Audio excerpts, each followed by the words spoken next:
Hey, what's up, guys? This is just a little tip I just figured out. So I have some old DeWalt batteries, 18 volt.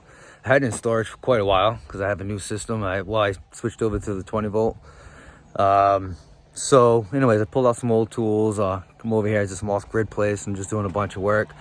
Brought the batteries all the way from 8-hour drive away. Went to go charge them. Like 2 or 3 of them didn't charge.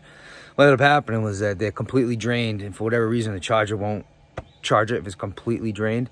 So all I had to do was jump it from the battery just to get a little juice going, and then went ahead and just put it in his own charger, and it worked brand new.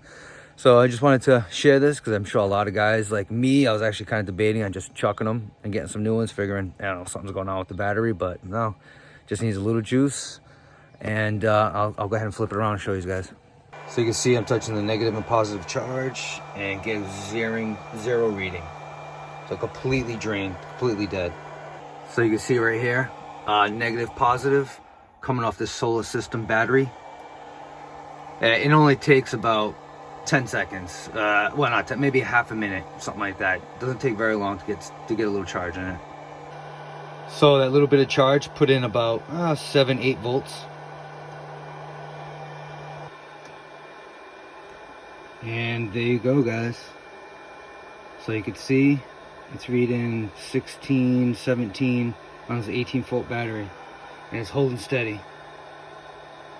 So it would have been a dead battery, but just charging it up really quick, just get the jump start on this dead battery, I was able to charge it. Charge is working. This is actually 2 batteries. This is the second one that I did it to. And you can see it's charging. It was doing the rapid charge, meaning discharge, or something's wrong with the battery pack, I mean. But now it's all set. That's all you had to do.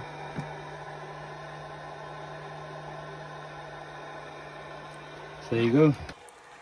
So I hope that was helpful for you guys, but that's all you have to do. If you have dead batteries, just put a little meter up to it, obviously 20 volt, whatever. You can set it to the lowest voltage, test it out, see how it is. If there's nothing there, jump start it like you would a car battery, and then charge it up like normal.